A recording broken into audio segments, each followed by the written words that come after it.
Top five, top five, top five. Since I'll go back with another video, we're doing top. Who's doing it? I don't know. Strange Wang and Nate's doing it. We're doing top 5 talking animal movie. English, motherfucker, do you speak it? Today we're doing top 5 talking animal movies in honor of Super Pets, The Rock and Dwayne Johnson. They didn't have 5 movies out together yet, so we're doing talking animals, his favorite subject. But he'll tell you about social media and where you can find it and how we do our top 5s. If you scroll down to the description box below, pop it open, you'll find links to our social media accounts. Scroll down, click on those. We're both really out of order today. Doesn't matter. Whatever. Right. We also have links to our coffee account and our Patreon account, so click on those if you'd like to help our channel financially. We'd really appreciate that. We also have the thanks button right there on YouTube. You can hit that. Maybe we can get a space big enough to where he doesn't bump the camera with his toe. We'd appreciate it. If you're not going to do any of those things, then subscribe, please, because it's free and you still get to help us out. So my number 5 is going to be The Jungle Book. Like, which one? Which one? The OG? There is no live action movies on my list. Okay. Well, there's one now. As of 20 minutes ago, there's one. You're welcome. But this is the OG. And to me, it's the essential classic style of Disney movie. You know what I'm saying? Great fucking songs. A good premise with a good lesson. Fun animation. And easy investment. All the recipe for a classic movie. Not your favorite movie, but it's a classic movie. So to me, this is like the essential recipe for a classic movie. So I had to make my list. Because if it didn't, I wouldn't have the bare necessities. Huh. I get it. Oh, That was your number 5. you don't fuck with that movie like that? Well, it's not on my list, so. You look like a big Baloo guy, personally. Jungle My Book's number- good. Number 4, I feel like I need to do this today. It's going to be Fritz the Cat. He's a cat. He does drugs. He fucks women. Yeah, there's an orgy in the movie. There's a threesome in the movie. This cat, no pun intended, he's an animal. And if Strange Wang was a feline, he would like to be that feline because he's dropping acid. He's doing all kinds of crazy shit. Makes sense. Yeah. So my number 5, I was sneaking a peek at your list over there, and the one that he added to his list, he only added because I reminded him, and then I was upset that I didn't remind that I did because it would have been good for the video. But I'm thinking I may have got him twice because you love this movie, and I'm surprised to not see it on your list over there. My number 5 is going to be the Fantastic Mr. Fox. Oh, fuck me. Oh, God. I should have just made your list for you. You should have. Yeah, Wes Anderson. If you watch Zootopia ever at all, you probably know that we love that guy. I'm not as big on Fantastic Mr. Fox as he is, but I do really love the movie. It's like a great, it's like cinema, but for kids. And I appreciate that. So it's very quirky, very fast paced, very witty dialogue. And to make stuff in claymation is also really difficult. I also detest talking animal movies that are live action. So this list, I really had to pull some, like, it had to be really important to me to be on this list because I really hate movies about talking animals. And I also am just stoked that I got him on one. That might beat my number 1 for the number 1 spot. Really? Yeah. Like you might take the other one, number 1 out and not even have it on your list so you can put No, like it would be like... Oh, okay. They definitely would be fighting for the number 1 spot. Gotcha. So my number 4 is going to be Who Framed Roger Rabbit. It's like, well, it's animated and live action, so I don't know if, but the talking animal is animated, and that's the important part. So none of that stupid A Dog's Purpose bullshit that they keep trying to shove down our throats. Okay, man. Arnold.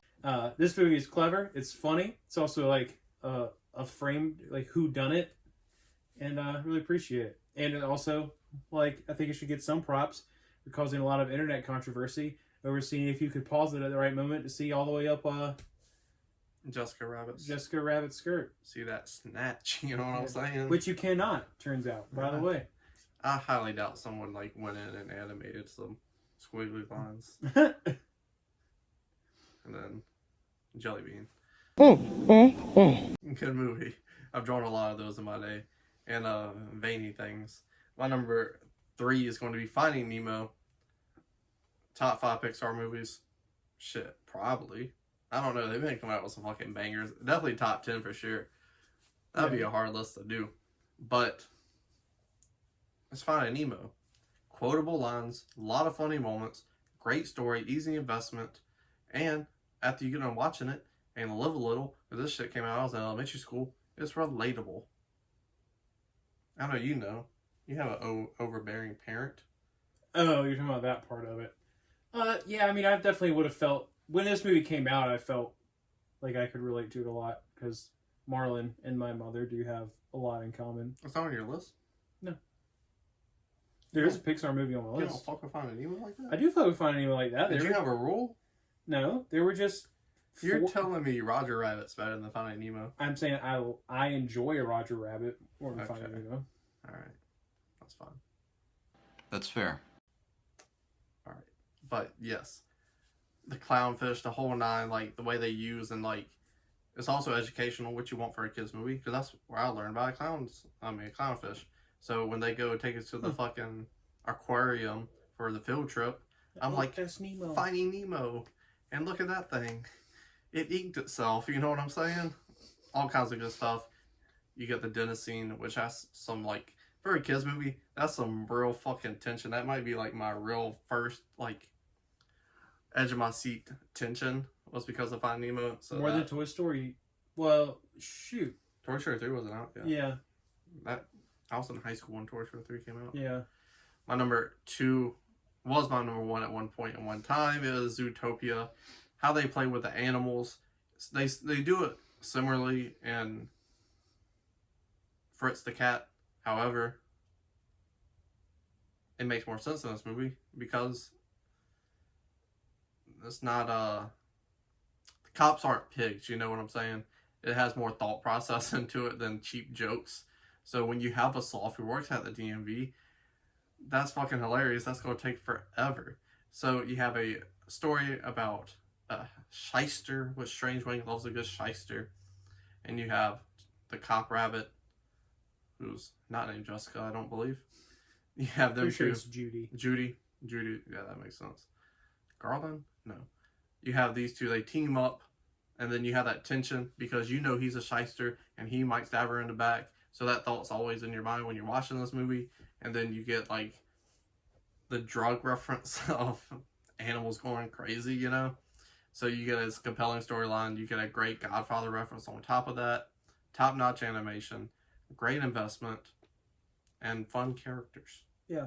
Fun fact, never seen it. That's a good fucking movie. I started it once, but it was like 4 a.m. and I was like super sleepy. And since I like sat down and turned something on, then I started, not because the movie wasn't good, it was just bad timing. So You need to watch that movie. yeah, I gotta go back to it. So my number 3, it only has one talking animal in it, which makes it a good movie. It would be better if it didn't have any talking animals in Can it. I guess something? Yeah, Aladdin. it is. It's Aladdin. Yeah. Huge fan. Was watching it earlier today. Even after I made this list, it just happened to be on TV when I was over at Anna's house. With Fritz, the dog. Fitz. F-I-T-Z. It's a dog. Who cares? A lot of people. But, yeah, Aladdin. I don't need to explain Aladdin. Objectively, probably the second best Disney movie of all time. The first one is full of talking animals in it. I just like Aladdin more.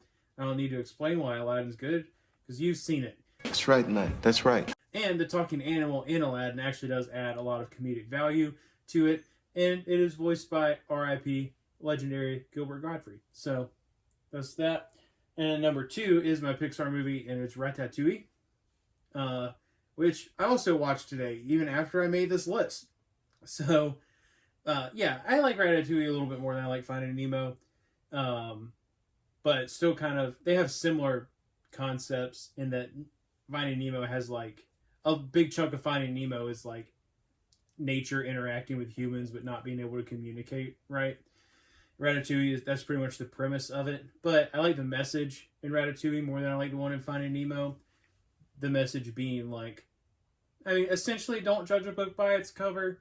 I don't think that I would necessarily want a rat cooking my food. However, if there was a rat that was sentient enough to do that, it would probably be in a lab somewhere and not in a kitchen.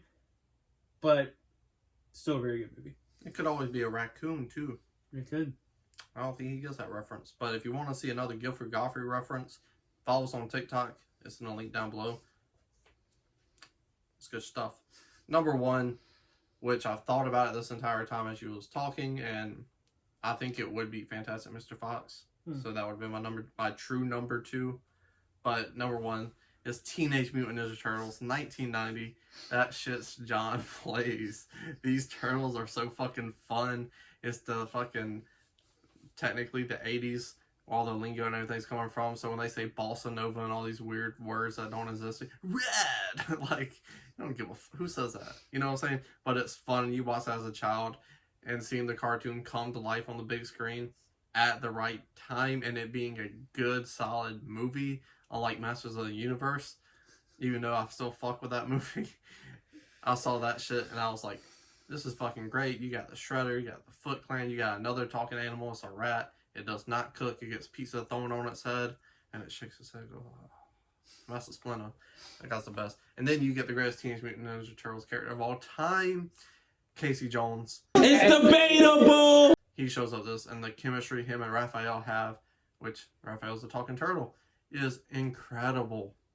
Incredible. 10 out of 10. Their relationship in the movie is impeccable. Number one for sure. Top 5 greatest comic book movies of all time. And I'm not lying! Nice. Glad I reminded you of it. I'm glad you did too. That would have been a weird list, bro. Yeah. My original number 5 was Must Not Be Any Good. I don't remember. I thought you told me what. Animal Farm. Animal Farm, yes, that middle school classic, son. Yeah. Which now that I think about it, because I forgot about Ratatouille. You ought to put Ratatouille at probably. Again, I should have literally Probably 5. just made your list. You for should have. You wouldn't have got Fritz the Cat. I would And not have You would have gotten been Fritz happy the Cat. about that. I would not Yeah, have. that's true. So my number one is the only fully live action movie on my list, which made it surprising to me that it was number one. But I adore this movie very much, mostly because they skip the whole like trying to like CGI mouth the animals, and it's just like almost more like you're hearing their thoughts than watching them talk. But it is, in my opinion, an absolute classic, a movie I cannot wait to show my children one day. It has a similar moral to it as Ratatouille, as Don't Judge a Book by its cover, and that is Babe, the sheep herding pig. Freaking love that movie. It is so great. I love his relationship with the farmer. I love like all the other animals basically spending the entire movie being like, nah, they just fucking with you. They gonna turn your ass into bacon. Like, don't trust these humans. And then he herds some sheep with some help from some border collies, which is one of my favorite dogs. And I have an Australian Shepherd now, and that's really similar to a border collie. And then he just looks at him, who's like this stoic man who shows almost no emotion, who Babe has wanted to impress this entire time, whether it was for self-preservation or because he just genuinely cares about him back. And he says, "That'll do, pig. That'll do."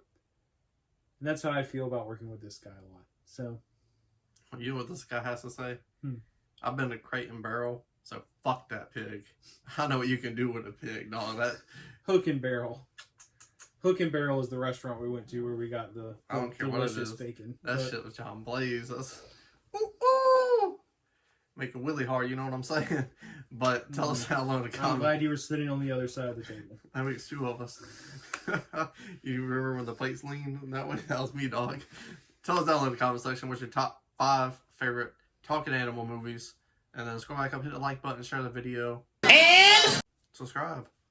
You know it's cats and dogs. Gross. It's not a game, it's a rich thing.